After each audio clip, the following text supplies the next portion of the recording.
السميع العليم من الشيطان الرجيم بسم الله الرحمن الرحيم الحمد لله رب العالمين والصلاة والسلام على أشرف الأنبياء والمرسلين خاتم النبيين رحمة للعالمين بالقاسم محمد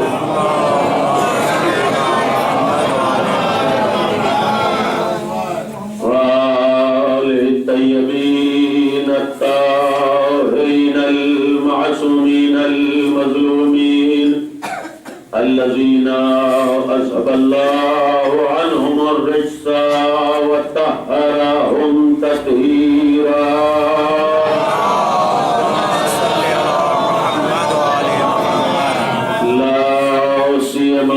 على الإمام الهادي أشر الحسن بن علي العسكري عليه الصلاة والسلام ولعنة الله على أعدائهم أجمعين من الآن إلى قيام يوم الدين أما بعد فقد قال الله سبحانه تبارك وتعالى وقوله الحق أعوذ بالله من الشيطان الرجيم بسم الله الرحمن الرحيم يسبح لله ما في السماوات وما في الأرض الملك القدوس العزيز الحكيم هو الذي بعث في الأميين رسولا منهم يتلو عليهم آياته ويزكيهم ويعلمهم الكتاب والحكمة وإن كانوا من قبل لفي ضلال مبين صلى الله عليه وسلم.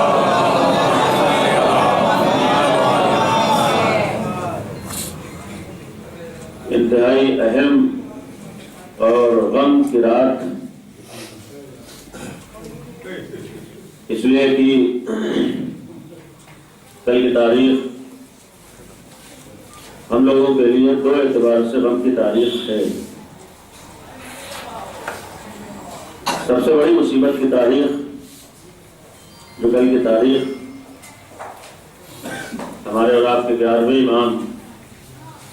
امام حسن عسکری علیہ السلام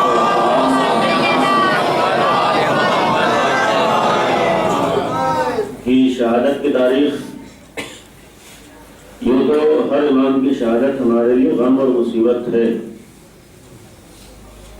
لیکن کل کی شہادت کی ایک خصوصیت یہ ہے کہ جس امام کی شہادت کی تاریخ کل ہے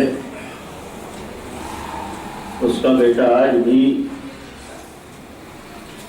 اس روئے زمین کے اوپر موجود ہے.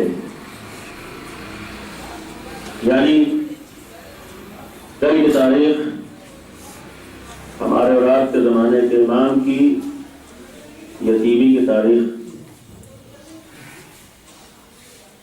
اور ساتھ ہی ساتھ دوسرا ہم کہ جن ایام عزا کا آغاز پہلی محرم سے ہوا تھا، ان ایام کی آخری تاریخ بھی کل. یقینی طور پر رخصت عزا بھی ہر چاہنے والے کے لیے مصیبت ہوتی ہے. لہذا انہیں چیزوں کو مد نظر رکھتے ہوئے جو سلسلہ گفتگو آپ کے سامنے شروع ہوا تھا اس کے 10ویں اور آخری مرحلے میں سیرت پیغمبر اکرم کے حوالے سے جو گفتگو ہوئی، اپنی حد تک میں نے کوشش کی کہ آپ کے سامنے کچھ بیان کیا جا سکے. ابتدائی میں یہ دعا بھی ہے کہ خداوند عالم ہمارے اور آپ سب کی کوششوں کو صدیقہ طاہرہ کی بارگاہ میں قبول فرمائے. ہم نے اپنی حد تک جو کوششیں کی، یہ کوششیں اسی وقت کامیاب ہو سکتی ہیں کہ جب ان کی بارگاہ میں قبول ہو جائیں. یقیناً درمیان میں کچھ باتیں عرض ہوں گی، چونکہ بحث نبی کریم کی سیرت کے حوالے سے تھی، لہذا ابتدائی میں بھی عرض کر دوں کہ ہمارے ہاں یہ مہینہ نبی رحمت سے منسوب مہینہ ہے۔ یہ مہینہ سرکار رسالت کی ولادت کا مہینہ، اور جب سرکار رسالت کی بات آئے یہ پیغام میں ضروری کہ ہر دور میں ہر مسلمان کے سب سے پہلی ذمہ داری ہے کہ اسلام کی حفاظت کرے۔ ہر مسلمان کی ذمہ داری ہے کہ اسلام کو محفوظ رکھنے کے لیے، اسلام کی حفاظت کے لیے، اسلام کو بچانے کے لیے اور صحیح اسلام کو دنیا میں پیش کرنے کے لیے جو کوششیں کر سکتا ہے وہ کوششیں کرے۔ اور دوسری ذمہ داری یہ ہے کہ ہر وہ کام یا وہ ہر عمل، ہر وہ طریقہ یا وہ ہر بات جس سے اسلام کو نقصان پہنچ رہا ہو، یہ اسلام کے ساتھ خیانت ہے۔ لہذا کم از کم جو بھی اپنے کو مسلمان سمجھتا ہے اس کی بنیادی اور سب سے پہلی ذمہ داری ہے کہ اسلام کا خیال کرتے ہوئے اسلام کی حفاظت کے لیے اسلام کی حفاظت کی فکر بھی کرے، اور ساری چیزوں کے ساتھ ساتھ ایک بنیادی چیز اولاً اس مہینے میں جو میں نے کہا کہ ولادت کی تاریخ ہے، یہ بھی در حقیقت عالم اسلام کے ہاں 12 ربیع الاول اور مومنین کے ہاں 17 ربیع الاول۔ یہ بھی ایک قابل غور چیز ہے کہ عموماً اختلاف کسی چیز کے کم ہونے کا اور نقصان کا سبب بنتا ہے، لیکن سرکار رسالت کی ذات گرامی وہ ذات ہے کہ جہاں پر اختلاف بجائے نقصان کے فائدے کا سبب بنا ہے۔ دیکھیں جب دو تاریخیں منسوب ہو گئی نبی رسالت سے، ایک 12 ربیع الاول ایک 17 ربیع الاول، تو دو تاریخوں میں نبی کا تذکرہ ہو گیا۔ عالم اسلام نے 12 ربیع الاول کو لیا، اس دن نبی رسالت کا تذکرہ، اور ہمارے ہاں 17 ربیع الاول اس دن نبی کریم کا تذکرہ ہوتا ہے۔ یہ دو تاریخیں نہیں بلکہ یقیناً اس ذات گرامی کے اوپر بھی ہمارا سلام جس نے اس پورے ہفتے کو نبی کریم سے منسوب کر دیا، یعنی پورا ہفتہ نبی کریم کا تذکرہ جسے ہفتہ وحدت کہا جاتا ہے۔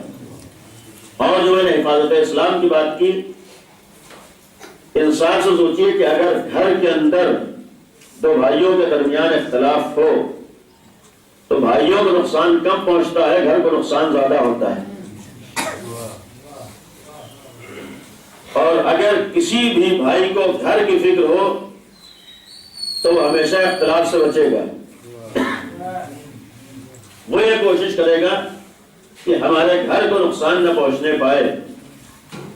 یہی معاملہ دین کا بھی ہوتا ہے۔ جہاں تک اسلام کی بات آ جائے، مذہب کی بات آ جائے، اگر اسلامی فرقوں کے درمیان اختلاف ہوگا تو ان فرقوں کو نقصان کم پہنچے گا، اسلام کو نقصان زیادہ پہنچے گا۔ اور اسی لیے پورے یقین سے عرض کر رہا ہوں کہ ہر دور میں اگر آل محمد نے قدم قدم پر اسلام کی حفاظت کی ہے، اسلام کو بچایا ہے اور اسلام کی حفاظت کے لیے قربانیاں پیش کی ہیں، تو آل محمد کے بعد آل محمد کے چاہنے والوں نے ہر دور میں اسی لیے اسلامی اتحاد کا پیغام دیا ہے کہ چونکہ اصل ہمارا مقصد اسلام کو بچانا ہے، اسلام کی حفاظت کرنا ہے اور اسلام کو نقصانات سے محفوظ رکھنا ہے، اور یہ یقین ہے کہ اگر مسلمانوں کے درمیان اختلاف ہوگا تو مسلمانوں کو نقصان کم ہوگا، اسلام کو نقصان زیادہ ہوگا۔ لہذا آج حفاظت اسلام کے لیے ضروری ہے کہ ہمارے درمیان اتحاد ہو۔ اور یہ بھی عرض کر دوں کہ اتحاد کا مقصد ہرگز یہ نہیں ہے کہ کوئی کسی کے دین کو اپنا لے، کوئی کسی کے عقیدے کو اپنا لے، کوئی کسی کی فکر کو اپنا لے، کوئی کسی کے نظریے کو اپنا لے۔ اتحاد کا مقصد ہوتا ہے کہ اصل چیز کی حفاظت کے لیے ایک دوسرے کو اپنا سمجھنا، اگر ہمارے یہاں اتحاد کا پیغام دیا گیا ہے تو اتحاد سے کبھی غلط فہمی نہ ہو کہ ہم کسی مذہب کے عقائد کو تسلیم کر لیں یا فلاں ہمارے عقائد کو تسلیم کر لیں. نہیں، ہر انسان اپنے عقیدے پر باقی رہے لیکن حفاظت اسلام کے لیے ایک دوسرے کو اپنا سمجھے. اور پھر اتحاد کا ایک مفہوم یہ ہے کہ اس اسلام کی حفاظت کے لیے وہ تیسرا دشمن جو اسلام کو نقصان پہنچانا چاہتا ہے، ہم مسلمان ایک ہو کر اس حقیقی دشمن کا مقابلہ کریں جو آج اسلام کو نقصان پہنچا رہا ہے. لہذا جب نبی کریم کی ولادت کا تذکرہ ہو، نبی کریم کی ولادت کا موقع ہو، اور جس ہفتے کو ہفتہ وحدت کا نام دیا گیا ہو، ہفتہ وحدت اسی لیے ہے یعنی وہ ہفتہ جس ہفتے میں نبی کریم کے نام پر حفاظت اسلام کی کوشش کرنا. اب جس کو بھی اسلام کا درد ہوگا وہ یقیناً اس اسلام کی حفاظت کے لیے ہر اس کام سے بچے گا جس سے اسلام کو نقصان پہنچ رہا ہو. اس لیے کہ جہاں نبی کریم کی بات آئی، نبی کریم کا تذکرہ ہوا، میں نے مسلسل مجلسوں میں عرض کیا ہے کہ آج بھی ساری مشکلات کا حل نبی کریم کی سیرت سے دوری ہے. آج ساری مشکلات کی وجہ نبی کریم کی سیرت سے دوری ہے، اور ان مشکلات کا اگر کوئی حل ہے صرف یہ ہے کہ ہم اس نبی پاک کی سیرت کو اپنا لیں، نبی کریم کی سیرت کو اپنا لیں. کاش آج عالم اسلام اس نبی کریم کی سیرت کو اپنا لے، خود بخود سارے مسائل حل ہو جائیں گے. یہ جتنے بھی مسائل آج عالم اسلام میں پائے جاتے ہیں، یہ جس کی وجہ سے آج اسلام کو نقصان پہنچ رہا ہے، اس کا سب سے بڑا راز یہ ہے کہ کہنے کو تو لوگ مسلمان ہیں لیکن نبی کی سیرت سے کوسوں دور ہیں. اس لیے کہ ظاہر سی بات ہے کہ اس نبی جیسا کردار، نبی کریم جیسی ذات، اور صرف نبی نہیں بلکہ جب نبی کے بعد جو سلسلہ چلا ہے، ان 12 افراد کا سلسلہ جو نبی کے جانشین برحق تھے، انہوں نے وہی کردار پیش کیا جو نبی کریم کا کردار تھا، انہوں نے وہی عمل پیش کیا ہے جو نبی کریم کا عمل تھا. اور یہاں پر بات آئی، میں نے درمیان میں ایک جملہ عرض کیا تھا، انتہائی اختصار کے ساتھ یہاں عرض کر دوں جوان بھائیوں کے لیے. اس لیے جو میں نے اکثر کہا ہے کہ نبی کریم کے بعد 12 جانشین کا جو سلسلہ رہا ہے اور وہ جانشین پر حق رہے ہیں، اس کی اصل وجہ یہ ہے کہ دیکھیں جہاں تک نبی تک پہنچنے کی بات ہو، میں نے کہا کہ کسی بھی چیز کو اگر حاصل کرنا ہے سب سے اہم چیز ہوتی ہے کہ سامنے دیکھنا ہے کہ کون ہے جو ہم کو چیز دے سکتا ہے، اور انسان کے پاس جو چیز ہوگی وہی ہم کو دے گا.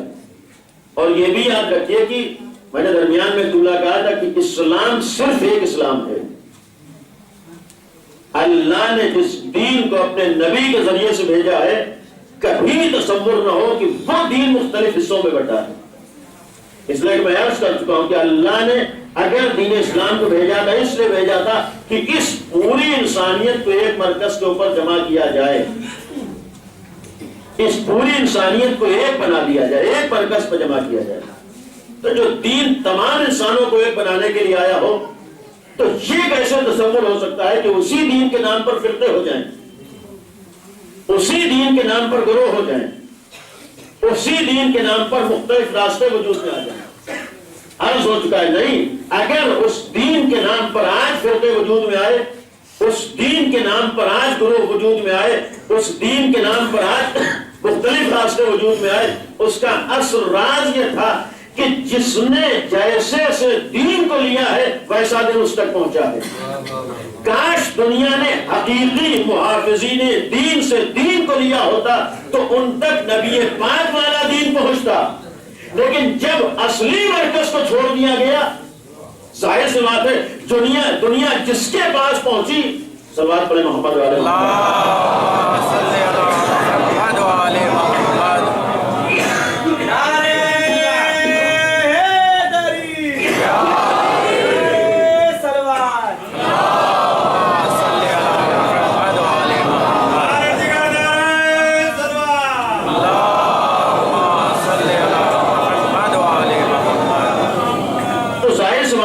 جس کے پاس دنیا پہنچی، اس کے پاس جو تھا اس نے اسی کو دین بنا کر پیش کر دیا.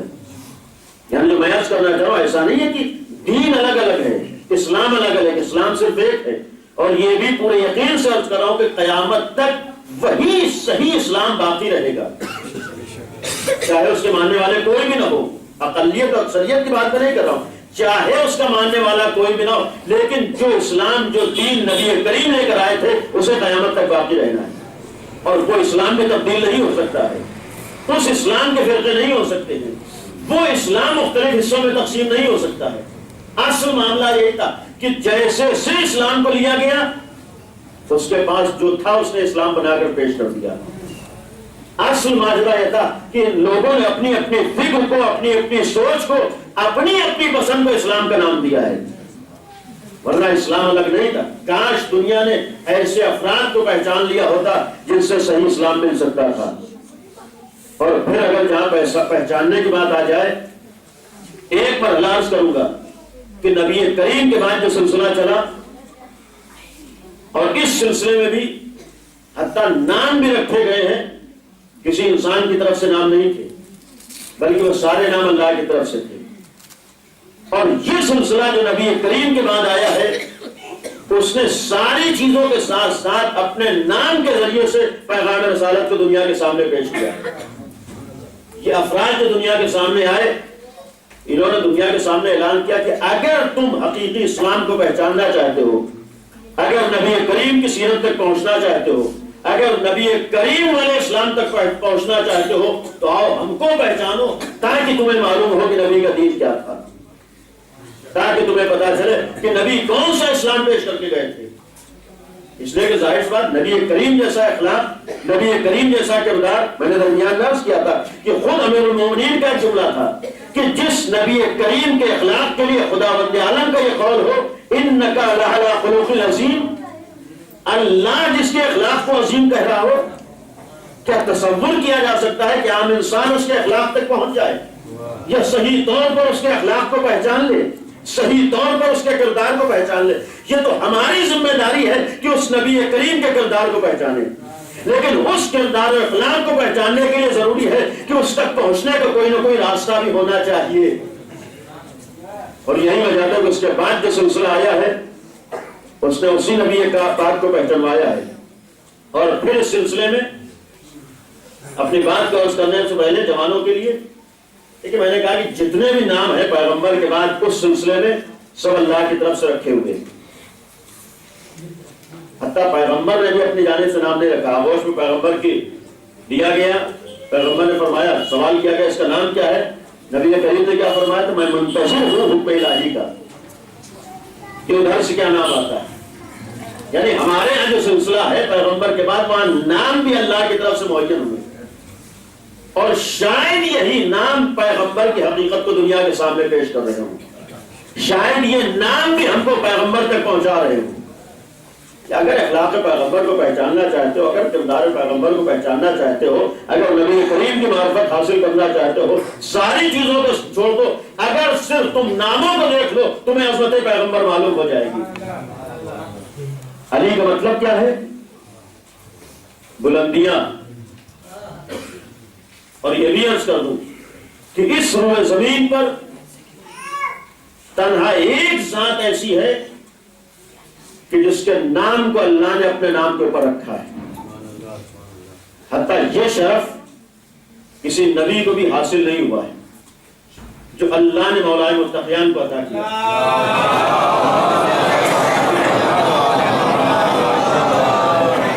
اس لیے کہ علی اللہ کے ناموں میں سے ہے. علی کا مطلب ہے بلندی، یعنی وہ ذات جہاں ساری بلندیاں پائی جاتی ہیں. اور جذبات کی بات نہیں ہے، جوش عقیدت کی بات نہیں، بلکہ حقیقت ہے کہ اگر کائنات میں کوئی چیز بلند کہلائی ہے اسی وقت کہلائی ہے جب دلیری سے وابستہ ہوئی ہے. اور کبھی ذہن میں تصور نہ ہو کہ فلاں فضیلت کی وجہ سے مولا کائنات کے کمالات پہ اضافہ ہوا ہے. کسی فضیلت نے امیر المومنین کے کمال میں اضافہ نہیں کیا ہے، بلکہ دنیا میں اگر کوئی چیز فضیلت بنی ہے تو اسی وقت بنی ہے جب دلیری سے وابستہ ہوئی ہے. بغیر امیر المومنین کے در سے وابستہ ہوئے فضیلت کا تصور بھی نہیں ہے. دنیا کی چیزوں کو اگر بلند کیا ہے تو اسی ذات گرامی نے. علی کا مطلب کیا ہے؟ بلندی. حسن کا مطلب ساری چیزوں کے ساتھ ساتھ اچھائیاں، ساری خوبیوں کا مجموعہ. حسین سید الشہداء جو ہم لوگ کہتے ہیں، یعنی جس نے دین کے لیے اس انداز سے قربانی پیش کی ہے کہ اسے سید الشہداء کا لقب ملا ہے۔ زین العابدین کا مطلب کیا ہے؟ جو عبادت کرنے والوں کی زینت ہو۔ باقر العلوم کا مطلب کیا ہے؟ جس نے علم کو انتہائی درجے تک پہنچایا ہو، جو علم کی تہوں تک پہنچا ہوا ہو۔ صادق کا مطلب کیا ہے؟ سچا۔ کاظم کا مطلب جو اللہ کے لیے غصے کو پی جانے والا ہو۔ رضا کا مطلب کیا ہے؟ جس کی مرضی کچھ نہ ہو وہی مرضی ہو جو اللہ کی مرضی ہو۔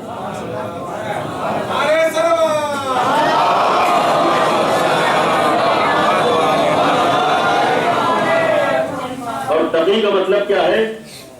میں ایک دن عرض کر چکا ہوں، جو صاحب تقویٰ ہو، اور تقویٰ کا مفہوم معلوم ہی ہے۔ آج مولانا نے عرض کیا مجلس میں نے ایک جملہ اور عرض کیا تھا، آج بھی اس کو دوہرا دو کہ تقی کا شاید ایک مفہوم یہ بھی ہو کہ ہر لمحہ ہم کو ذات پروردگار کا احساس رہے۔ نقی کا مطلب طہارت و پاکیزگی۔ حسن کے ایک معنی یہ بھی احسان سے نکلا ہے، اور جو آخری امام کا نام ہے ہدایت کے معنی میں۔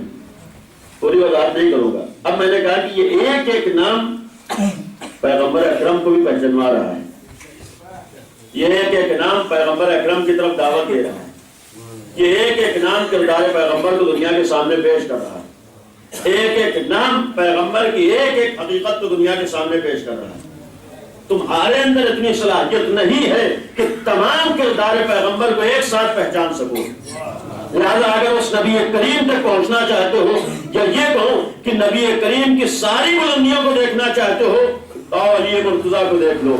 اگر علی کی اچھائیوں کو دیکھنا چاہتے ہو، یا یہ کہو کہ نبی کریم کی جب اچھائیاں اپنے کمال کو پہنچ جائیں تو حسن مصطفیٰ سامنے آتے ہیں، جب نبی کریم کا کردار اور قربانیاں سامنے آ جائیں تب حسین سید الشہداء سامنے آتے ہیں، جب نبی کریم کی عبادتیں اپنے کمال کو پہنچ جائیں تو زین العابدین سامنے آتے ہیں، جب نبی کریم کا علم اپنے انتہا کو پہنچ جائے تو باقر العلوم سامنے آتا ہے، جب نبی کی صداقتیں مجسم ہو کر کمال کے درجے تک پہنچ جائے تو وہاں جعفر صادق سامنے آتا ہے، جب نبی کریم کا جسم مجسم ہو جائے تب منشی کاظم بنا کرتا ہے، اور جب نبی کریم کے رضا اپنی انتہائی منزلوں پہ پہنچ جائے تو امام رضا سامنے آتے ہیں، اور جب نبی کریم کا تقویٰ اپنے انتہائی منزلوں پہ پہنچ جائے تو امام نقی تقی سامنے آتے ہیں، اور جب نبی کریم کے طہارت و پاکیزگی مجسم ہو جائے تو اسے علی نقی کہا جاتا ہے، اور جب نبی کریم کا احسان سامنے آئے تو اسے حسن عسکری کہتے ہیں، اور جب نبی کریم کی ہدایت سامنے آتی ہے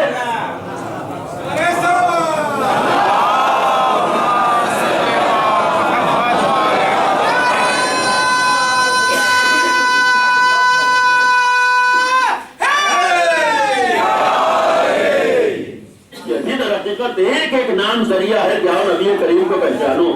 اور یہاں پر پہچاننے کی جہاں بات آ گئی، یہ جملہ ضرور عرض کروں اپنے جوانوں کے لیے، یہ اگر پہچاننا ضروری ہے، آج نبی کی معرفت بھی ہمارے لیے ضروری ہے، اور ہر امام کا پہچاننا ہمارے اوپر واجب ہے، اور یہ بھی یقین ہے کہ ایسا نہیں کسی ایک امام کو پہچان لیا بقیہ سے ہم فارغ ہو گئے، نہیں، جب تک سارے اماموں کو نہ پہچانے، میں نے ابتدا پہلے دن جملہ کہا تھا کہ جب تک ہم نبی کریم سے لے کر آخری امام تک کو نہ پہچان لیں ہم نے کسی امام کو نہیں پہچانا ہے۔ امامت کا مطلب یہ ہے کہ اس 250 سالہ زندگی کو سامنے رکھیں تب سمجھ میں آئے گا امام کسے کہا جاتا ہے، ان سارے اماموں کے سامنے رکھا جائے تب معلوم ہوگا کہ امامت کون کیا چیز ہوا کرتی ہے، ورنہ کسی ایک امام کو دیکھ کر، اور ایک مجلس میں عرض کر چکا ہوں کتنے افراد ایسے تھے جو حق تک نہیں پہنچ سکے، اس لیے کہ جب تک آدمی آخری امام تک نہ آ جائے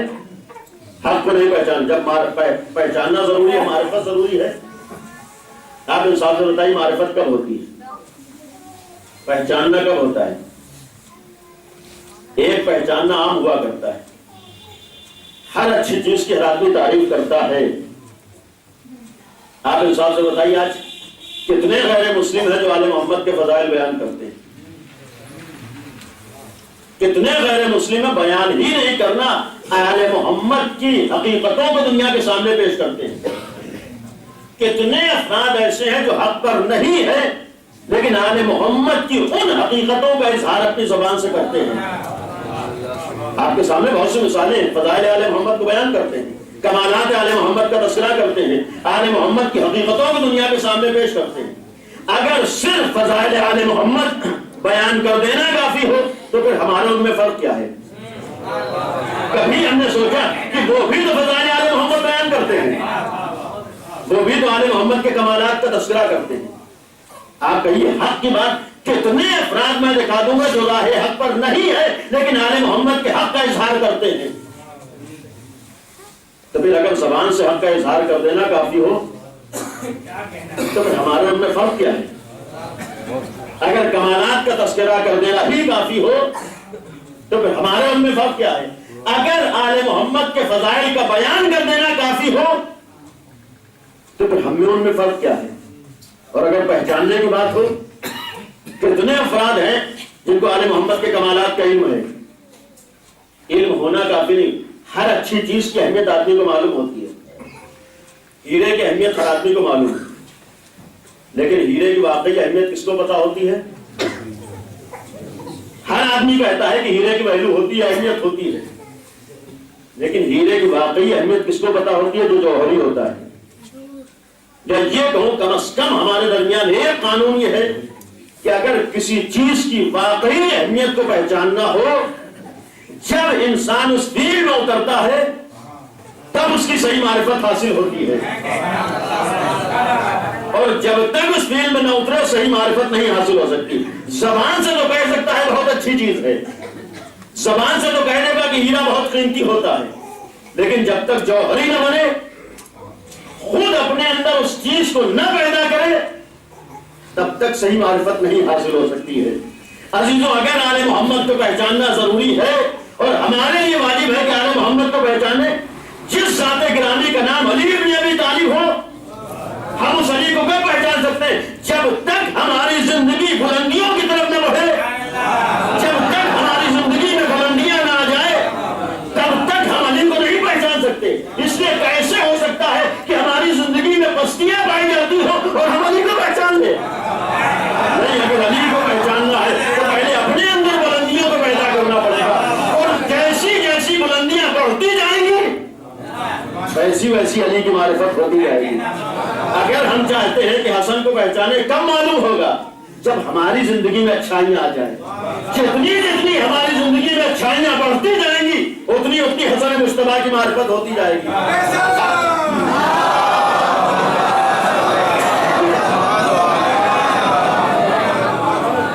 کیسے ہو سکتا ہے کہ ہماری زندگی میں برائیاں پائی جائیں اور ہم حسن مجتبیٰ کو پہچان لیں؟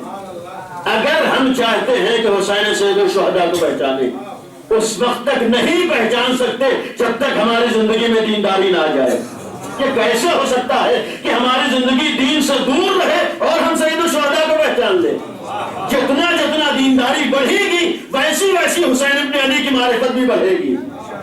یہ کیسے ہو سکتا ہے کہ ہم زین العابدین کو پہچان لیں؟ کیسے معلوم ہوگا کہ عبادت کرنے والوں کی زینت کون ہوا کرتا ہے؟ اسی وقت معلوم ہوگا جب ہماری زندگی میں عبادت آ جائے. جیسی جیسی ہماری زندگی میں عبادت آئے گی ویسے ویسے ہمیں پتا چلے گا کہ زین العابدین کون ہوتا ہے. کیسے معلوم ہو کہ باقر العلوم کون ہوتا ہے؟ جہالت پر رہ کر باقر العلوم کی معرفت نہیں ہو سکتی ہے. جتنا جتنا علمی حوالے سے ہم آگے بڑھیں گے, جتنا جتنا علمی میدانوں میں ہم ترقی کریں گے, اس وقت معلوم ہوگا باقر العلوم کسے کہتے ہیں. اگر جعفر صادق کی معرفت حاصل کرنا ہے, یہ کیسے ممکن ہے کہ ہماری زندگی جھوٹ میں گزر رہی ہو؟ یہ کیسے ہو سکتا ہے کہ ہماری زندگی غیبت میں گزر رہی ہو؟ یہ کیسے ہو سکتا ہے ہماری زندگی زبان میں مکاریاں آ رہی ہوں, ہم مومن کی اظہار رسانی زبان سے کر رہے ہوں اور چاہے جعفر صادق کو پہچان لے؟ نہیں ہو سکتا. جیسی جیسی ہماری زندگی میں صداقت آئے گی ویسی ویسی جعفر صادق کی معرفت ہوگی. جیسا جیسا ہم جھوٹ غیبت مکاری سے دور ہوتے جائیں گے ویسی ویسی امام صادق کی معرفت ہم کو حاصل ہوگی. اگر ہم چاہتے ہیں امام کاظم کو پہچان لیں, ہم دوسروں پر غصہ کرتے رہیں بیوی بچوں پر غصہ ہوتے رہے، دوست احباب پہ غصہ ہوتے رہے۔ عزیزو جہاں غصے کی بات آ جائے، امام کاظم کے لقب کا مطلب ہی جو اپنے لیے کبھی غصہ نہیں ہوتا تھا، لیکن جہاں پروردگار کا معاملہ آ جائے، جہاں دین کی بات آ جائے، میں اپنے جیسوں کی بات کروں، ہم لوگوں کا معاملہ کیا ہے، جہاں اپنا معاملہ آ جائے تو غصہ ناک کے اوپر رکھا رہتا ہے، لیکن جہاں دین الہی کی بات ہو رہی ہو، جہاں امام کا معاملہ ہو، جہاں احکام الہی کی بات ہو، احکام الہی پامال ہوتے ہوتے رہے، دین کی توہین ہوتی رہے، علماء دین کی توہین ہوتی، ہم سے کیا مطلب ہے؟ نہیں، کاظم کا مطلب یہ ہے کہ جس کو اپنے معاملات پہ غصہ نہ آتا ہو لیکن الہی معاملات میں اسے غصہ آتا ہو۔ اس لیے کہ ہر معصوم کی زندگی آپ کی نگاہوں کے سامنے ہے، ساتھی معاملات میں انہوں نے غصے کو پیا ہے، یہ پیغام دیا ہے کہ گھر میں غصہ دکھا لینا یہ کوئی کمال نہیں ہے، اپنے کمزوروں پر غصہ دکھا لینا یہ کمال نہیں ہے، بچوں سے غصہ ہو جانا یہ کمال نہیں ہے، اپنے شریک حیات پہ غصہ اتار لینا یہ کمال نہیں ہے۔ اصل کمال تو ایک ایسے موقع پر تم غصے کو پی جاؤ، لیکن جہاں دین کا معاملہ ہو یہ کیسے ہو سکتا ہے کہ ہم غصے میں زندگی گزار رہے ہوں اور امام کاظم کو پہچان لیں؟ نہیں، جیسا جیسا ہم غصے پہ کنٹرول کریں گے تب معلوم ہوگا امام کاظم کسے کہتے ہیں۔ اگر پہچاننا چاہتے ہیں امام تقی کون ہے، بغیر تقوی میں زندگی گزارے ہوئے، بغیر تقوی کے مزے کو چکھے ہوئے، بغیر یہ پہچانے ہوئے کہ تقوی کسے کہتے ہیں، کہ ہم پہچان سکتے ہیں کہ امام تقی کون ہوتا ہے؟ نہیں، اگر پہچاننا ضروری ہے تو پہلے اپنی زندگی میں تقوی لانا ضروری ہوگا، اور جیسا جیسا ہماری زندگی میں تقوی بڑھتا جائے گا ویسی ویسی امام تقی کی معرفت بڑھتی جائے گی۔ اگر امام تقی کو پہچاننا ہو پہلے اپنی زندگی کو کثافت و نجاست سے دور کرنا پڑے گا۔ کیسے ہو سکتا ہے ہماری زندگی میں نجاست پائی جاتی ہو، ہم نجاست کو اہمیت نہ دیتے ہو، اور چاہے طاہر و افراد کو پہچان لیں اور چاہے نقی کو پہچان لیں؟ نہیں ہو سکتا ہے۔ پہلے ضروری ہے کہ اپنی زندگی میں نجاست کو دور کرے، اپنی زندگی میں طہارت کو لائے۔ اور یہاں رک کر ایک جملہ کہ آج ایک سب سے بڑا المیہ بھی، اور لوگوں کو شکوہ ہوتا ہے کہ اتنی اچھی اچھی باتیں بیان ہوتی پھر بھی اثر کیوں نہیں ہوتا ہے، کتنے اچھے پیغامات دیے جاتے ہیں اور اکثر ہی ہوتا ہے جو علماء کرام ممبروں سے بیان نہیں کرتے۔ آپ کے الحمدللہ بھوپال کے اندر کیا نہیں بیان ہوتا ہے، اور جہاں تک بیان ہی کی بات آ جائے، انصاف سے بتائیں جتنی چیزیں ہم کو معلوم ہے کہ اس پہ ہم عمل کرتے ہیں، جتنی چیزوں کا ہمیں علم ہے کہ ہم اس پہ عمل کرتے ہیں، اور پھر بھی یہ توقع رہتے ہیں کوئی چیز بیان نہیں ہوتی، اور بیان ہونے کے بعد ہم پر کس حد تک اثر ہوتا ہے۔ اور یہاں پر بس ایک جملہ ہے، یہ بھی کسی پر طنز و اعتراض نہیں ہے، لیکن خود معصوم کی حدیثیں ہیں، جہاں تک اچھائیوں کے اثر کی بات ہو اس وقت تک اثر نہیں ہو سکتا جب تک ہماری زندگی میں کثافتوں میں اثر پائی جاتی ہو۔ اس لیے کہ دیکھیے، اگر طاہر و پاک و پاکیزہ چیز ہو تو اس کے لیے ظرف کا بھی پاکیزہ ہونا ضروری ہے۔ اللہ کی نگاہ میں جو انتہائی عصمت کی حامل ذات تھی، اس کے لیے اس روئے زمین پر سب سے پاکیزہ جگہ کا انتخاب اسی لیے کیا تھا کہ جب ذات پاکیزہ ہوتی ہے تو جگہ بھی پاکیزہ ہوا کرتی ہے۔ اس لیے کہ کم از کم یہی تو قانون، ذات اہمیت کی حامل ہوگی تو جگہ بھی معمولی نہیں ہو سکتی، اور یہیں پر پہنچ کر سیرت پیغمبر اکرم کی بات تھی، اگر ذات اہمیت رکھتی ہو تو جگہ کا اہم ہونا ضروری ہے۔ اگر آج عالم اسلام پیغمبر کی عظمت کا قائل ہے تو عظمت پیغمبر کا تقاضا یہی ہے کہ ایسی آغوش پہ پیغمبر کو دیا جائے جو انتہائی بابرکت و پاکیزہ ہو۔ ساری چیزوں کے ساتھ ساتھ اس آغوش کی طہارت اور عظمت کی دلیل ہی ہے کہ نبی جیسی ذات اس کی آغوش میں دیا جا رہا ہے۔ ایک صلوات پڑھتے ہیں محمد والے۔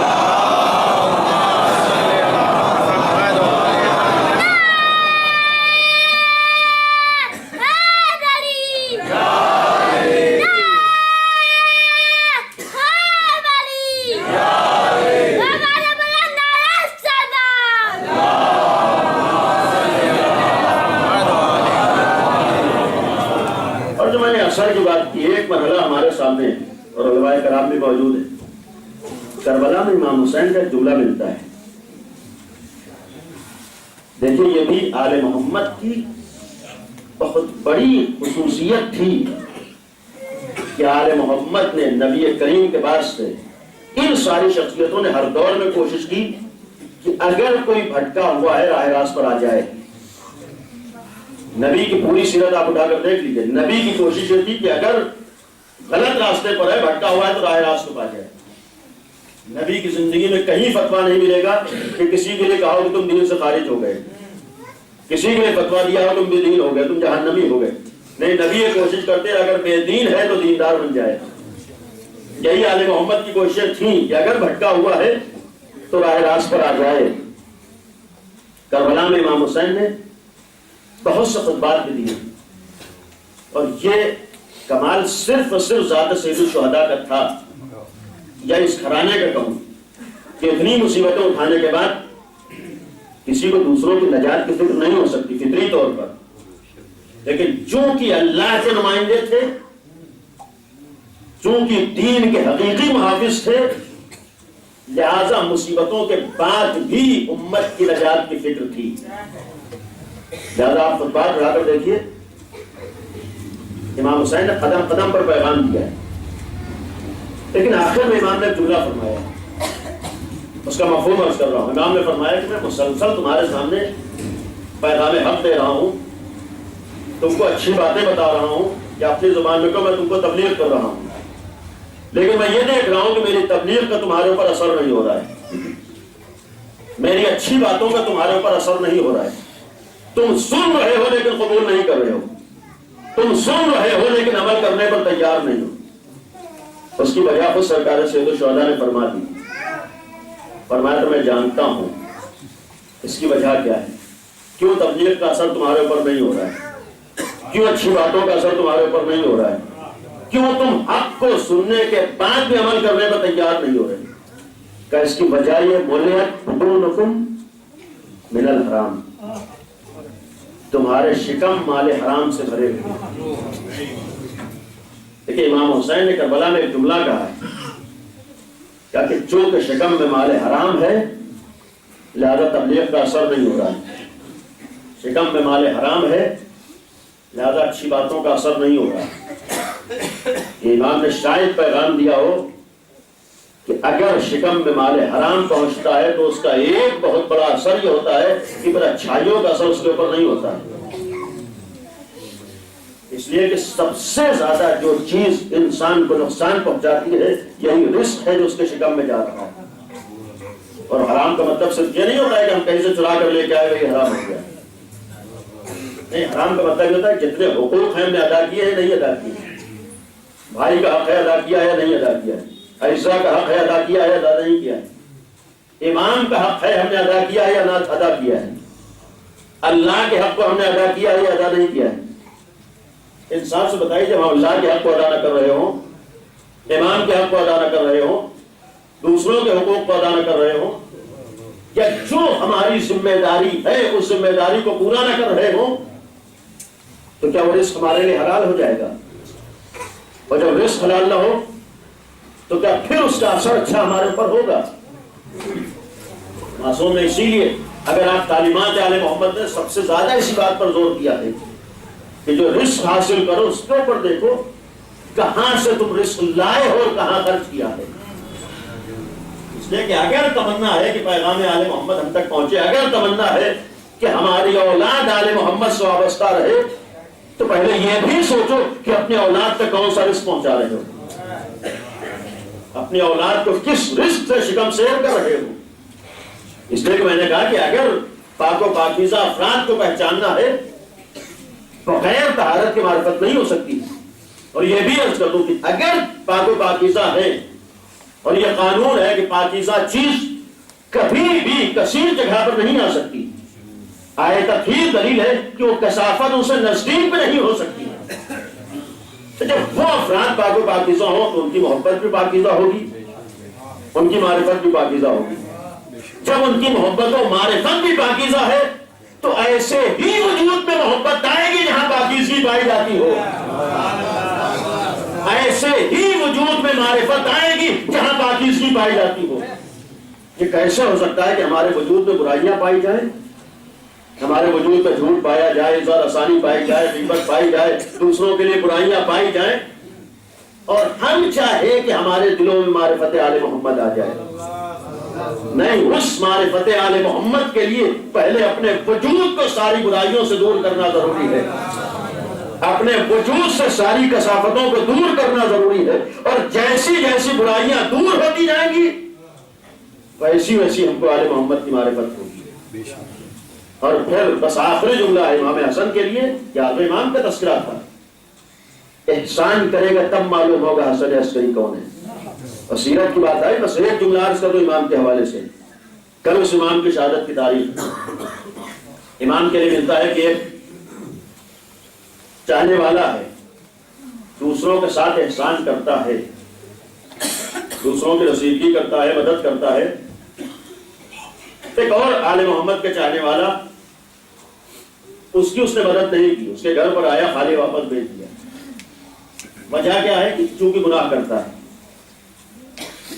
گنہگار ہے، لہذا اس کو ٹال دیا، اس کو محروم کر دیا، کچھ نہیں دیا۔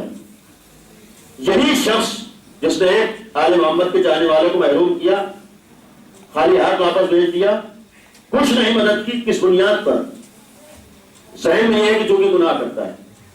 11ویں امام کی بارگاہ میں حاضر ہوئے، امام نے ملاقات سے منع کر دیا، اب پریشان ہوئے، اصرار کیا امام سے، جب بہت زیادہ اصرار کیا، پیغام پہنچایا، تو امام نے بلایا۔ جب بلایا امام نے، اس نے ہاتھوں میں جوڑا، آقا کیا غلطی ہو گئی کہ آپ نے مجھ سے ملاقات سے منع کر دیا؟ میں تو آپ کے چاہنے والوں کا اتنا خیال رکھتا ہوں۔ تو امام نے کیا فرمایا کہ فلاں شخص کو تم نے محروم کر دیا۔ اس نے جواب دیا، مولا وہ گنہگار ہے، کیا گناہوں کی سزا دینا اللہ نے تمہارے اختیار میں دے رکھا ہے؟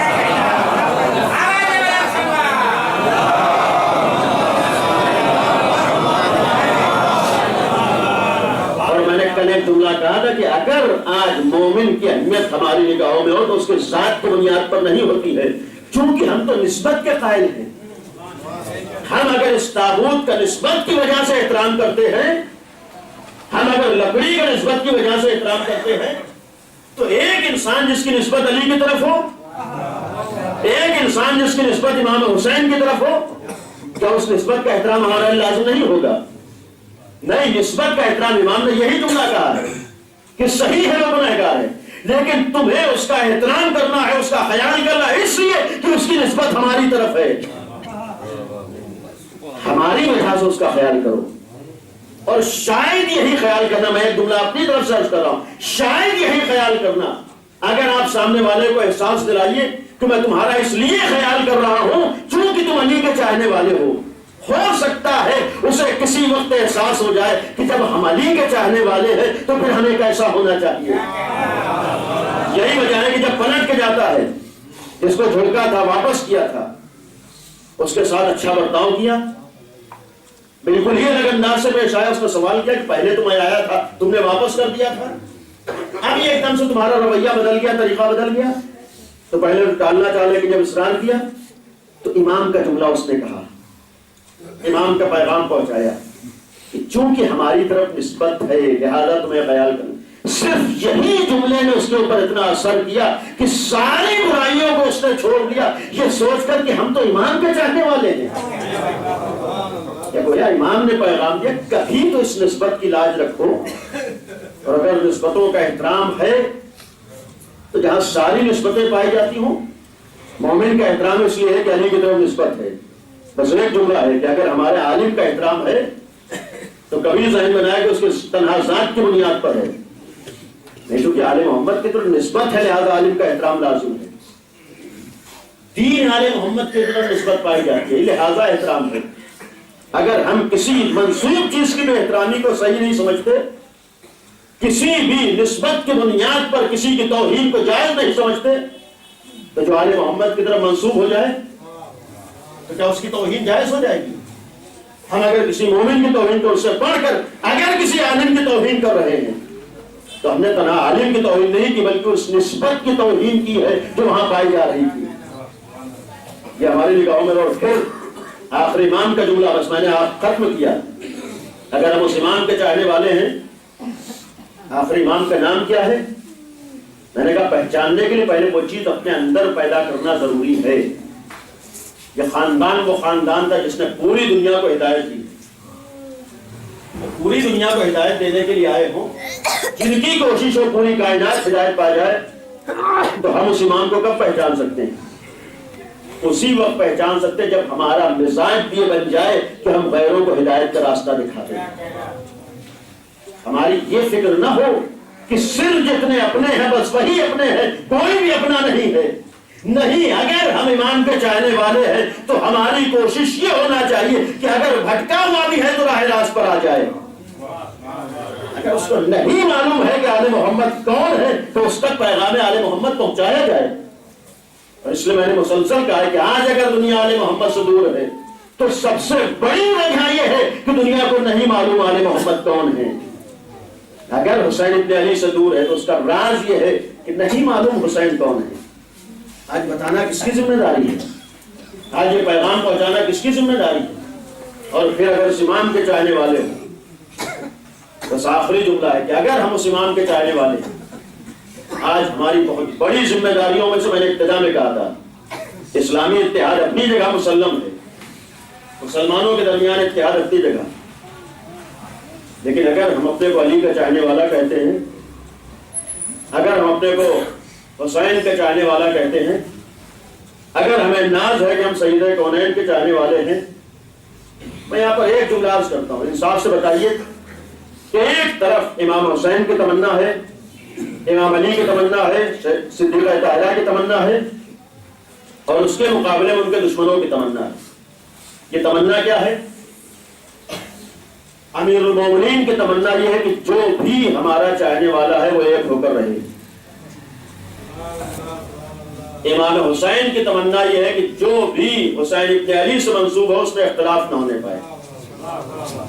صدیقہ طاہرہ کی تمنا یہ ہے کہ جو بھی علی ابن ابی طالب کا شیعہ ہے اس میں آپس میں تفرقہ نہ ہونے پائے. اور جو ان کے دشمن ہیں ان کی تمنائیں کیا ہیں؟ یہ علی کے چاہنے والے ایک نہ ہونے پائے. جو بھی دشمن علی ہے اس کی تمنا یہ ہے کہ علی کے چاہنے والے ایک جگہ جمع نہ ہونے پائے, ان میں اتحاد نہ ہونے پائے, ان میں اختلاف ہے. اب انصاف سے بتائیے ہم کو کس کی تمنا کو پورا کرنا ہے؟ ہم کو امام علی کی تمنا کو پورا کرنا ہے, امام حسین کی تمنا کو پورا کرنا ہے, صدیقہ طاہرہ کی تمنا کو پورا کرنا ہے, یا ان کے دشمنوں کی تمنا کو پورا کرنا ہے؟ اور پھر ہم اپنے عمل کے اوپر غور کریں کہ ہم اپنے عمل کے ذریعے سے کس کی تمنا کو پورا کر رہے ہیں, ہم اپنے کاموں سے کس کی تمنا کو پورا کر رہے ہیں. اور عزیزوں یہاں ایک جملہ ضرور عرض کروں گا کہ ہمارا کوئی بھی کام, کوئی بھی عمل, کوئی بھی جملہ اگر آل محمد کے چاہنے والوں کے درمیان اختلاف کا سبب بن رہا ہے تو یہ آل محمد کے دین کے ساتھ خیانت ہے. آسان منزل نہیں ہے, اس لیے کہ تمنا علی ہے, تمنا صدیقہ طاہرہ ہے. ہم نے تمنا کا خیال ساری چیزوں کے ساتھ ساتھ آج سب سے بڑی ذمہ داری ہماری یہ بھی ہے کہ ہم اپنے امام کی تمنا کا بھی خیال کریں. ہمارے درمیان اختلاف نہ ہونے پائے, ہمارے آپس میں دنیا پیدا نہ ہونے پائے. اگر ہماری نگاہوں میں علی ولی اللہ کی اہمیت ہے تو اسی وقت ہے کہ ہم ہر علی ولی اللہ کہنے والے کو اپنا سمجھتے ہوں. زبان سے کہہ دینا آسان ہے کہ ہم مولائی ہیں. ولایت کا ایک مفہوم یہ بھی تو ہے کہ جو بھی ولایت کا اقرار کر رہا ہے ہم اسے اپنا سمجھتے ہوں. اس لیے کہ کم از کم ہمارا ایک اصول ہے. دیکھیں ایک اصول یہ ہے کہ جو بھی شہادتین اپنی زبان سے کہہ رہا ہے, لا الہ الا اللہ محمد رسول اللہ کہہ رہا, ہمارے اوپر واجب ہے کہ اسے مسلمان سمجھے, اور ہمارے لیے لازم ہے کہ سارے اسلامی احکام اس کے اوپر جاری کریں. تو انصاف سے بتائیے دو کلمے کہنے کے بعد جو ہمارے لازم ہے کہ اس کے اوپر اسلامی احکام جاری کریں, اسے مسلمان سمجھیں, تو جو ان دو کلموں کو مکمل کر رہا ہو, جو تیسری گواہی بھی دے رہا ہو, تو اس سے بڑھ کے ہمارے لیے لازم ہوگا کہ ہم اس کو اپنا سمجھتے ہوں. ہو سکتا ہے فکر الگ ہو سکتا ہے مزاج الگ ہو سکتا ہے سوچ الگ ہو، کبھی ذہن میں نہ آئے کہ فلاں کا راستہ الگ ہے، ہمارا راستہ الگ ہے. نہیں، راستہ سب کا ایک ہے. فکر الگ ہو سکتی ہے، سوچ الگ ہو سکتی ہے، مزاج الگ ہو سکتا ہے. ایک گھر میں رہنے والے دو بھائیوں کی فکریں الگ الگ ہوا کرتی ہیں. ایک گھر میں رہنے والے دو بھائیوں کی سوچ الگ الگ ہوا کرتی ہے. تو کیا سوچ الگ ہونے سے راستہ الگ ہو جاتا ہے؟ نہیں. آج ہماری ذمہ داری اور پھر انسان سے اگر ہم جائزہ لیں، قابل افسوس تو یہ ہے کہ بہت سی جگہوں پر ہم اپنے واقعی دشمن کو اتنا بڑا دشمن نہیں سمجھتے جتنا اپنی فکر سے الگ بات کرنے والے کو دشمن سمجھتے ہیں. نہیں، ہماری ذمہ داری نہیں ہے. آج آپ انصاف سے بتائیے کتنے موقع ایسے آتے ہیں، ہم نے دیکھا ہمارے مزاج کے خلاف بات کر رہا ہے، فوراً ہم نے حکم لگا دیا جہنمی ہو گیا، فوراً ہم نے حکم لگا دیا بے دین ہو گیا، ہم نے فوراً حکم لگا دیا دین سے خارج ہو گیا. میں نے درمیان میں جملہ کہا تھا کہ دین سے خارج کرنا یہ آل محمد کی سیرت نہیں ہے. یہ آج اسلام کے نام پر ایک فرقہ وجود میں آیا ہے جس نے اپنے مزاج کے خلاف بات کی، فوراً فتویٰ دے دیا، دین سے خارج ہو گئے. نہیں، ہمارا مزاج نہیں ہے کہ کسی کو دین سے خارج کرے، اور ہمیں حق بھی نہیں ہے کہ دین سے خارج کرے. جنت و جہنم ہمارے آپ کے اختیار میں نہیں ہے، جنت و جہنم اس کے اختیار میں ہے. ہمیں صرف ظاہر کو دیکھنا ہے کہ جو بھی ولایت علی کا اعتراف کر رہا ہے ہمیں اسے اپنا سمجھنا ہے. ہو سکتا ہے مزاج الگ ہو جائے، ہو سکتا ہے فکر الگ ہو جائے، ہو سکتا ہے سوچ الگ ہو جائے. اور ہمیں تو آپ نے کبھی اس سے قبل ایک مجلس جو لوگ تھے واقعہ بھی سنا.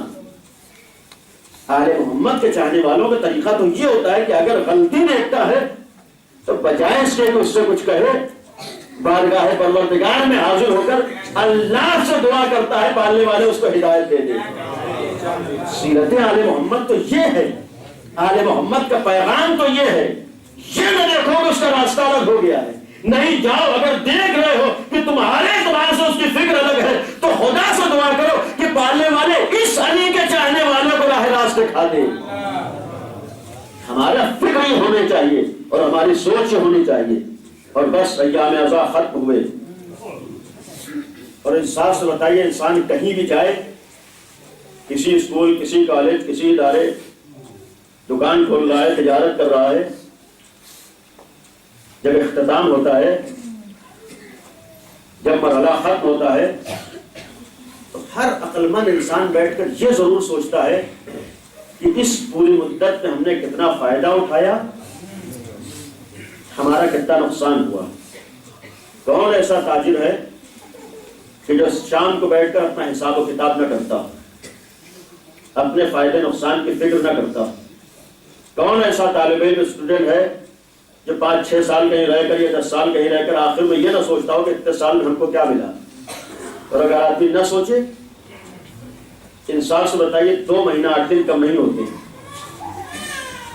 ہم نے 2 مہینہ 8 دن فرش عزا بچھائی، 2 مہینہ 8 دن ہم نے ذکر ابا عبداللہ الحسین کیا، 2 مہینہ 8 دن ہم نے ذکر اہل بیت سنا ہے.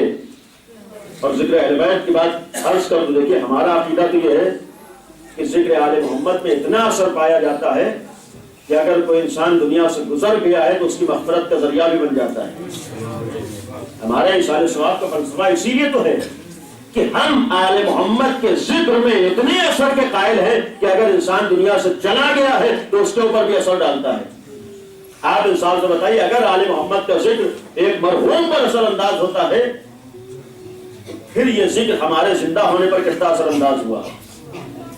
اتنی مجلسیں ہم نے سنی، ان مجلسوں کا اثر ہمارے وجود پر کتنا ہوا ہے. اتنا ہم فرش عزا پر بیٹھے، ہم نے ذکر آل محمد سنا، ہم نے پیغام آل محمد سنا، اس پیغام کا ہماری ذات پہ اثر کتنا ہوا.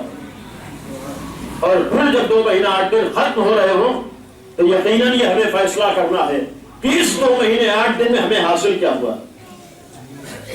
کیا آخر ذی الحجہ میں جتنی معرفت ہمارے پاس تھی اس معرفت میں اضافہ ہوا یا اسی جگہ پر ہم ہیں؟ آخر ذی الحجہ میں جو اعمال ہمارے تھے وہی اعمال ہے یا ان میں کوئی فرق آیا ہے؟ اور اگر ہم یہ کہیں کہ ثواب ہم نے حاصل کیا تو یاد رکھے گا در آل محمد پر سب سے آسان چیز ثواب ہے. اور یہ بھی عرض کر دوں کہ ثواب مقصد نہیں ہوتا ہے. یہاں پر آنے کا ہمارا مقصد ثواب نہیں ہے، ثواب ذریعہ ہے، مقصد کچھ اور ہے۔ اور وہی انسان نقصان اٹھاتا ہے جو مقصد کو ذریعہ سمجھ بیٹھے، ذریعے کو مقصد سمجھ بیٹھے۔ ہمیں یہاں سے اگر لکھنؤ جانا ہے تو ہمارا مقصد لکھنؤ ہوگا، ذریعہ کیا ہوگا؟ جو ٹرین جا رہی ہے، بس جا رہی ہے، پلین جا رہا ہے، یہ ہمارا ذریعہ ہے۔ اور کوئی بھی عقل مند انسان ذریعے پر پوری توجہ نہیں دیتا ہے، اس کی نگاہوں میں مقصد رہتا ہے، لیکن جو اپنے مقصد کو بھول جائے، پوری توجہ اس کی ذریعے کے اوپر ہو تو مقصد سے دور ہوتا ہی ہوتا ہے، گھاٹا بھی اٹھاتا ہے۔ اسی لیے میں نے کہا کہ مجالس کا مقصد ثواب نہیں ہے، یہ ثواب تو اللہ نے ہماری فطرت و مزاج کو دیکھ کر رکھا ہے، چونکہ ہماری عادت یہ ہے بغیر فائدے کے کچھ نہیں کرنا چاہتے، بہت سے فائدے ہماری نگاہوں کے سامنے نہیں رہتے ہیں، یہ ظاہری فائدہ اللہ ہماری نگاہوں کے سامنے رکھ دیتا ہے، اب صحیح تم ثواب ہی کے لیے یہ کام کر لو۔ اب ہمیں سوچنا ہے کہ ثواب کے ساتھ ساتھ ہم کو کیا ملا، اور اسی لیے بس میں نے ختم کیا، ایک تمنا اس آخری مجلس میں ضرور یہ ہو کہ پروردگار اب تک جو کمیاں رہ گئی ہوں ان آخری دنوں میں ان کمیوں کو پورا کر دے۔ یہ تمنا اور یہ دعا ضرور ہو کہ پروردگار ہم نے 2 مہینہ 8 دن ذکر حسین کیا ہے، سب سے پہلی تمنا یہ ہے خدایا ہمارے اس عمل کو قبول فرما دے۔ پروردگارا ہم اگر نام حسین پہ آئے تھے تو جو کردار حسین تھا وہ ہمارے اندر پیدا ہو جائے۔ ہم آخری مجلس میں یقیناً ایک جملہ اس کو بعض علماء کا ہے کہ آخری مجلس میں جو دعائیں کی جاتی ہیں وہ پوری ہوتی ہے، اللہ کی بارگاہ میں جو بھی سچی نیت سے دعا کی جائے ضرور پوری ہوتی ہے، لیکن اس کے لیے کہا گیا ہے یہ بھی دعائیں پوری ہوتی ہیں۔ ہم اپنی تمنائیں اور دعاؤں کے ساتھ بھی بیٹھیں کہ ہم واقعی معنی میں حسینی بن جائیں۔ اور وہی جملہ پھر عرض کروں گا کہ صرف ہماری زبان حسین حسین نہ کہے بلکہ ہمارے وجود سے حسین حسین کی آواز آ رہی ہے، ہمارا وجود حسین حسین کر رہا ہو، زبان ہی سے علی علی نہ کہے بلکہ ہمارے وجود سے علی علی کی آوازیں آ رہی ہیں۔ عزیزو کتنی سخت منزل ہے۔ میں نے ابتدا میں کہا کہ آج کی سب سے بڑی مصیبت کی تاریخ جو ہے، جو ہمارے زمانے کا امام ہے وہ یتیم ہوا ہے۔ صحیح ہے ہر امام کی شہادت ہمارے لیے مصیبت ہے، لیکن کل کی تاریخ کی خصوصیت یہ ہے کہ کل وہ امام اس دنیا سے گیا ہے جس کا فرزند آج بھی موجود ہے، اور تصورات تو یہی کہتے ہیں، دل یہی کہتا ہے کہ وہ امام بھی شاید ہمارے درمیان موجود ہو۔ ہم آج بیٹھے اس امام کا گریہ کرنے کے لیے، اور ساتھ ہی ساتھ رخصت عزا کی بھی مجلس ہے، اس عزا خانے کی آخری مجلس ہے، جو سلسلہ عزا تھا ختم ہو رہا ہے۔ عزادارو آسان منزلیں نہیں ہوتی ہیں۔ آپ سوچئے کہ آج امام کو زہر دیا گیا ہے، اور جب زہر کا اثر ہوا ہے سامرہ میں لا کر رکھا گیا، یعنی اس جگہ جہاں فوجی چھاونی تھی، مظلومیت کے عالم میں لا کر امام کو رکھا گیا ہے، اور اس مظلومیت کے عالم میں 10ویں امام بھی رخصت ہوئے، اور جس وقت 11ویں امام کی شہادت ہوئی ہے صرف عمر مبارک 28 سال، اس لیے کہ ہمارا سب سے کم سن امام 9 امام تھے، 25 سال میں شہید کیے گئے، اور اس کے بعد جو کم سنی میں شہید ہوئے 28 سال کے سن میں، وہ یہی ہمارا 11واں امام ہے جس کی شہادت کی تاریخ ہے۔ اتنی بڑی مصیبت ہوتی ہے۔ اور عزیز و انصاف سے بتائیے کہ اگر باپ دنیا سے جا رہا ہو، 28 سال کا سن باپ کا ہو، اور اس کی نگاہوں کے سامنے 5 برس کا بچہ موجود ہو، تو باپ کے دل پہ کیا گزرتی ہے؟ اور جب دنیا دشمن ہو، ہر طرف سے کوششیں ہو کہ ختم کر دیا جائے، ذرا 11ویں امام کے دل سے پوچھئے کہ جب آخری وقت اپنے لال پہ نگاہ گئی ہوگی تو امام کے دل کیسے بے چین ہوا ہوگا؟ اور عزادارو تصورات تو یہ کہتے ہیں کہ جب زہر دیا گیا ہے اور انسان کو جب زہر کا اثر ہو تو اسے پیاس محسوس ہوتی ہے۔ ہو سکتا ہے امام نے بھی آخری وقت میں پیاس محسوس کی ہو۔ ایک بیٹا موجود تھا، اپنے لال سے یہی تو کہا ہوگا کہ میرے لال مجھے پانی پلا دو۔ ایک بیٹا موجود تھا، اس نے باپ کو لا کر کاسے آب دیا ہوگا۔ جس وقت 11ویں امام کے سامنے پانی آیا ہوگا، انسان سے بتائیے ایک دفعہ کربلا کا رخ کیا ہوگا؟ یہی تو کہا ہوگا جب کہ مظلوم حسین آپ کو 3 دن کا پیاسا شہید کر دیا گیا۔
ہر بیٹا بے چین ہوتا ہے کہ آج ہمارا آخری امام بے چین نہ ہوگا، کہ آج ہمارا آخری امام طرف نہ رہا ہوگا۔ بھائی یہی تو تاریخ ہے کہ جب 11واں امام دنیا سے رخصت ہو گئے، یہی تو تاریخ ہے کہ ہمارا امام یتیم ہو گیا۔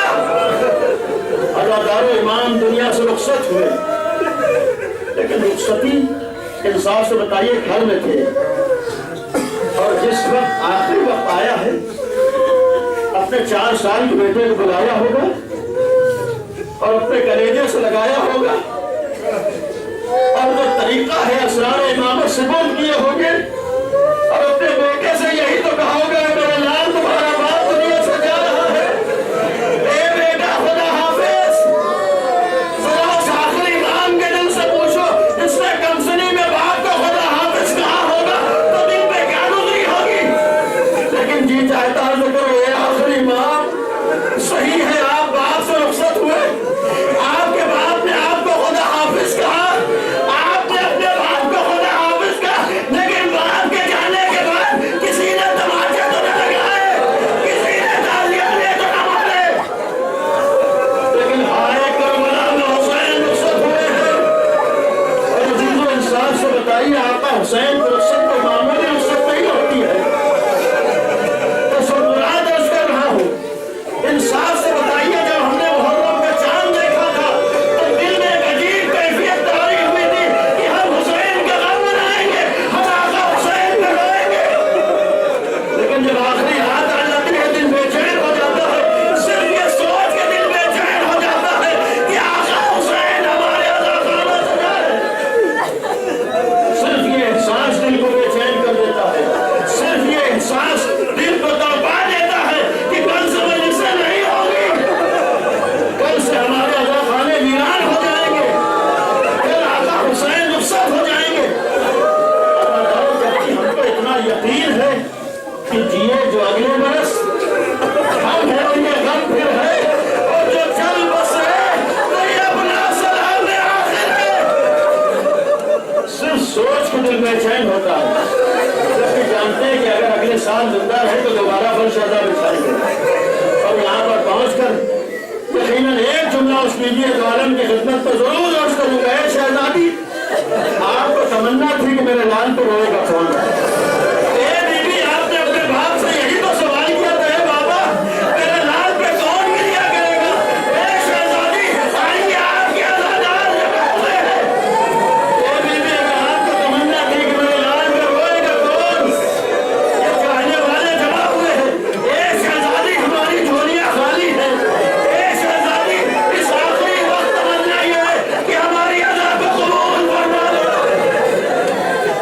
اتنا کہنے کا حق ضرور ہے شہزادی، ہم سے حق ادا ادا نہ ہو سکتا۔ اے بی بی یہ جوان اس لیے آئے ہیں کہ آپ کی بارگاہ میں عرض کرنا دل کھول کے حسین کا ماتم نہ کر سکے۔ اے شہزادی جاتے جاتے ہماری عزا کو قبول کر لو۔ اے بی بی ہماری جھولیاں خالی ہیں، ان آنسوؤں کے نذرانے کو قبول کر لو۔ اے شہزادی بس ایک تمنا ہے، جاتے جاتے ہمارے گناہوں کو معاف کرتے جاؤ۔ عزیزو حسین رخصت ہوئے، میں نے کہا کہ صرف تصورات انسان کو بے چین کرتا ہے۔ آپ نے کبھی سوچا جب یہی جملہ آقا حسین نے جناب زینب سے کہا ہوگا، جب یہی جملہ جناب امام حسین نے جناب سکینہ سے کہا ہوگا، آپ کو معلوم ہے کہ اگر اگلے سال زندہ رہے تو دوبارہ محرم منائیں گے، یقین ہے کہ زندہ رہے تو دوبارہ حسین کا ماتم کریں گے۔ ذرا زینب کے دل سے پوچھئے کہ جب حسین نے کہا تھا اے زینب تم کو حسین کا آخری سلام، جانتی تھی کہ بھیا جا رہا ہے، اب دوبارہ دیکھنا نصیب نہ ہوگا۔ عزیزو حسین رخصت ہوئے، بس میں نے ختم کیا، آخری وقت چوتھے امام کے پاس آئے۔ انصاف سے بتائیے اگر کسی پر مصیبتیں پڑ جائیں، کسی نے صبح سے اپنے عزیزوں کی لاشوں کو اٹھایا ہو، انسان کو ایک مصیبت سے گزرنا پڑ جائے ہوش و حواس قابو میں نہیں رہتی، لیکن آقا حسین تو آپ سے کتنی محبت تھی، جس نے صبح سے 71 لاشیں اٹھائی ہو تو 3 دن کا پیاسا ہو، لیکن جب آخری وقت چوتھے امام کے پاس آئے ہیں یہی تو کہا تھا اے سید سجاد جب قید شان سے چھوٹ کے مدینے جانا تو میرے جانے والے